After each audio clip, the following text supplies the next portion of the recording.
My name is Zach Pasquarello and I own Harrisburg Bookkeeping, and I make these videos because I want to teach you how to do your own bookkeeping. I also teach aspiring bookkeeping business owners how to start their own bookkeeping business. And today I'm going to make a video just talking about last month and how my business did. And I'm doing this to motivate and inspire you. If you are a future bookkeeping business owner, or if you have any business, I want to make this video to show you that you can make a lot of money as long as you do a few things to set yourself up for success. Okay, so let's not waste any time. I'm gonna jump right into this video. And last thing, if you want to schedule a call with me, there's actually a link in the description of this video. You can schedule a one-on-one consultation with me anytime. We can talk about business, bookkeeping, whatever you need. I'd be happy to help you. So I think it's super important to be transparent and to talk about numbers, especially as a business owner. It can feel really lonely. You might have no idea, what is my potential? Am I making enough money? Am I charging my clients enough money? So I'm gonna keep it real. I'm gonna be transparent with you guys. And I just wanna say I'm not making this video so that I can gloat and brag, say, look at me, look how much money I've made. Instead, I want to inspire you and motivate you and be transparent and honest and show you what your business can look like in 3 years. Okay, so I make money through a couple different ways. First of all, traditionally, I make money through bookkeeping. I also make money through consultations. I make a little bit of ad revenue from YouTube, and then I have expenses here. So a little bit more than $45,000 last year, and a little bit more than $45,000 last month in bookkeeping services and one-on-one consultation. So people schedule one-on-one meetings with me if they need help starting their own business or if they need help with their bookkeeping. I also have some digital downloads at my store, harrisburgbookkeeping.com/store. I have some useful digital downloads that you can purchase. And then $625, it's not much, but it's a little bit of ad revenue every month from YouTube.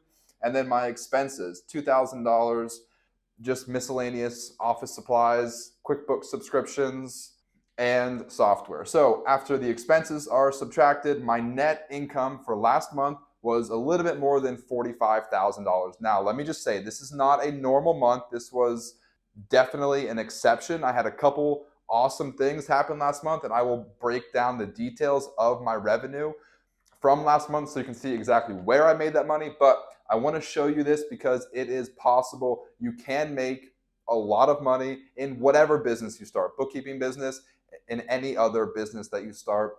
Now, let me just say, I was not making anywhere close to this kind of money in the first year or even the second year of my business. So I will talk about how I got to this point, but just so you know, this is not my first year in business. I have been in business for 3 years. So don't get discouraged if you're not making thousands of dollars every single month.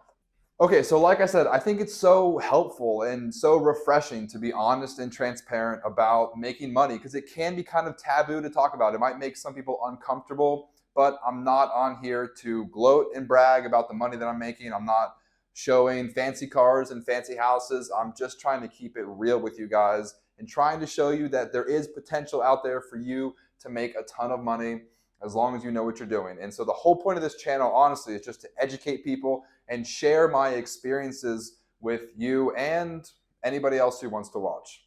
So here's a breakdown of my revenue. So a couple things happened last month. I got one client who needed a cleanup. So there's two different things here. There's a cleanup and a catch-up. They're pretty much similar. A catch-up is where you haven't really done any of your bookkeeping. I just need you to catch up my bookkeeping, like do my bookkeeping for the past 6 months or year or 2 years. A cleanup is where bookkeeping has been done, but like it wasn't done right. So you have to go in and clean up what was already done. Whereas a catch up is nothing's been done. You just got to do it all. It's like pretty much the same thing, honestly. It's not really that different, but I had a huge client, massive trucking company, 2-year cleanup. They paid me $22,000. This has never happened before. By far my biggest client, but it took me an entire week. I couldn't do anything else that week. I devoted all 5 days to this one client. So I had to neglect all my other clients, and I spent all of my time, 10, sometimes 12 hours per day, just on this one client. But they ended up paying me $22,000, and we got everything done, and I saved them hundreds of thousands of dollars on their insurance renewal. So it was well worth it for them, well worth it for me. Everybody's happy. I did a 1-year catch up, so 12 months of bookkeeping for $3,000. This is pretty standard. I charge a bare minimum of $250 per month for bookkeeping. So to do 1 year for $3,000 is really standard. And then again, I did a 6-month catch up for $1,760. So last month I got 3 catch ups or cleanups and $26,000 of catch ups and cleanups. That's by far my best month. That does not happen all the time. That might not ever happen. I might not ever get a $22,000 week ever again. But when it does happen, you just got to be thankful. Okay, so this is my one-off things. And let me just say all 3 of these clients turned into monthly recurring clients. So now I have 43 monthly recurring bookkeeping clients. On average, they pay me $429 per month. And I made $18,415 just last month in recurring monthly bookkeeping clients. That is the beauty of this business. If you were thinking about starting any online service-based business, try to set it up so that you can have monthly recurring subscriptions.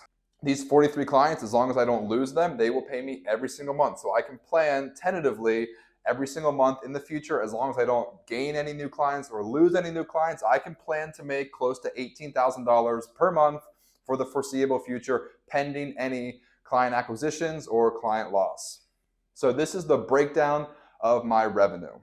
And last thing I want to say, I wanted to throw this up there just so that you know it is possible. Shoot for the stars. If somebody calls you and they say, hey, I've got this massive project, it's got to be done ASAP, don't be afraid to charge them. You're not charging them for your time. You're charging them for your value and your knowledge and your experience. Like, obviously, you can't really charge hourly and make $22,000 in 1 week, but the knowledge and the experience and the value I was able to add to their business, I was able to charge accordingly, because not many people can do 2 years of bookkeeping in 1 week and have it be done accurately. However, I'm a bookkeeping expert, I'm a QuickBooks expert, so I was able to charge them accordingly, and they were able to save a ton of money. So like I said, everybody wins in that scenario, but don't be afraid to charge for your value and your knowledge and your experience. You're not just charging people per hour, because you are worth a lot more than just $50 or $100 per hour.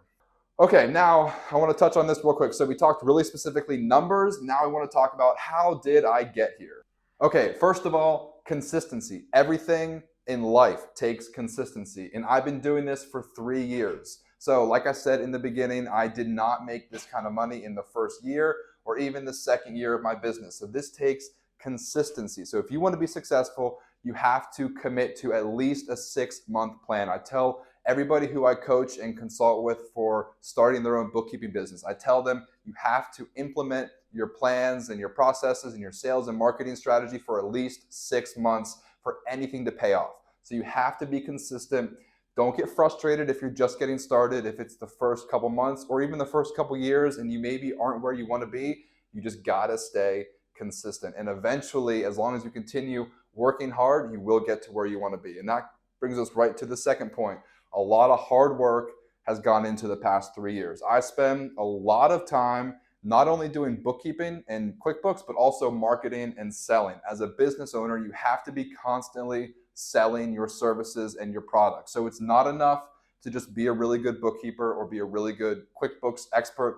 That's not enough to have a successful business, because you need to get your name out there. Like, not everybody knows who you are. Not everybody knows how to contact you. So you need to be doing marketing on social media, and you need to do efficient selling. So whether that's cold calls or email marketing or DMing people on social media, whatever your strategy is for selling your services and getting leads and cold calling people, you need to spend a lot of time doing marketing and sales. Pretty much the way I approached my business for the first year or the first 2 years, I would do all of my bookkeeping in the morning. And this can be applicable to anybody. If you don't have a bookkeeping business, you can just do whatever your service is, service all of your clients in the morning, and then all afternoon sales and marketing, whether you're creating social media content, writing a blog for your website, or collecting email addresses for your email marketing campaign, or making phone calls to customers, or friend requesting people on Facebook, or DMing people on Instagram, or commenting on people's LinkedIn posts. Whatever your sales and marketing strategy looks like, every second of the day that you're not providing customer service to your current clients, you've got to be doing sales and marketing. That's the only way you're going to be able to grow your business quickly. Okay, the third thing that I did to get to where I am today is I stayed organized. Organization is so important as a business owner, but also as a bookkeeping business owner, because all we do is administrative tasks. And if you're unorganized, you're going to fail and it's going to be terrible. You have to stay organized. And it's pretty easy for us because we're in our office all day. We have our computer right in front of us. We have our phone. It's not like we're in the field traveling, doing construction, or working in a restaurant. Like, we don't have those types of businesses. Like, we have an administrative business and we do bookkeeping. So you need to stay organized and you need to respond to emails. This has been really great for providing A+ customer service. Staying organized, responding to emails within 24 hours, answer people's calls. Anytime one of your current customers calls you, you have to answer the phone. You have to be good at bookkeeping, obviously. You got to deliver A+ customer service. You got to be good at bookkeeping. You got to be a QuickBooks expert. And then not only with like the operations of your business, but also with the sales and marketing of your business, you have to stay organized. You have to track your leads. So if anybody DMs you on Facebook and expresses interest, if anybody calls you, you have to get their information and you have to track it, whether you're using pen and paper, Microsoft Excel, or some fancy CRM software. It doesn't matter how you track your leads, but you just have to stay organized and keep track of all of your warm leads and your cold leads. Like, anybody who is expressing interest in your company, like, absolutely keep track of them and continue to reach out to them until they either sign up for your services or explicitly tell you, hey, no thanks, I'm not interested. But you have to track your leads and you have to stay organized in order to grow your bookkeeping business. Now, with all that being said, I do want to share two final thoughts. Okay, first of all, not everybody wants to work 60+ hours per week and be incredibly stressed. And I'll be honest with you, this past year, I have been incredibly stressed and I've been working a ton of hours. And that's because my business has grown very quickly. So I just want to say, not everybody wants that. Like, some people are probably perfectly fine with having a bookkeeping business or any business and just making $50,000 a year. And that is totally cool. That's totally fine. That's definitely doable. And if that's what you want, like, don't take this video as like, oh, wow, like, if I'm not making $100,000 a year, like, I'm not going to be a good bookkeeping business owner. Like, that's not what I'm trying to say. Everybody has their own situation, their own hopes and dreams, and their own life scenarios. So not everybody wants what I have, like to work a ton of hours and be incredibly stressed, and that's totally cool. Like, whatever you want, that's fine for you. I just want to throw that in there. That way you're just not like putting unrealistic expectations on yourself based on what I'm doing. The final thought: money does not bring happiness. And I have learned that over the past few months. I remember I thought, as once I get to 30 clients per month, I'm going to be happy. Once I get $10,000 of recurring monthly bookkeeping clients, I'm going to be happy. And I'll be honest with you, none of those things have brought me happiness. I have far exceeded any of my client goals, any of my revenue goals, any of my net income goals. I have far exceeded all of those goals, and I'm still not happy. Like, I'm not happy from my business. I'm happy in my life because I love my friends and family and like my hobbies and stuff like that. But I'm not happy because of my business. So keep that in mind. If you are searching for happiness through your business, it's probably never going to happen. You need to find happiness outside of just making a lot of money. Unless you are part of that few 1 or 2% of people that genuinely do get happy from whatever. Be careful growing too big, too fast, because if you grow too big, too fast, your customer service is going to start to slip and start to decline, and then you're going to lose clients, then you're going to get a bad reputation, then you're going to get bad Google reviews, and then your business is going to spiral out of control. So be careful. Don't grow too fast, too quickly. That kind of happened to me, maybe. Like, I started getting really stressed and like really worried that I wasn't delivering A+ customer service. So I tried to slow down my sales and marketing. It's a constant balancing act. You have to balance acquiring new customers. You have to balance servicing your current customers, and then you have to balance your sales and marketing and also your home work-life balance. So just be careful. Don't grow too big, too fast.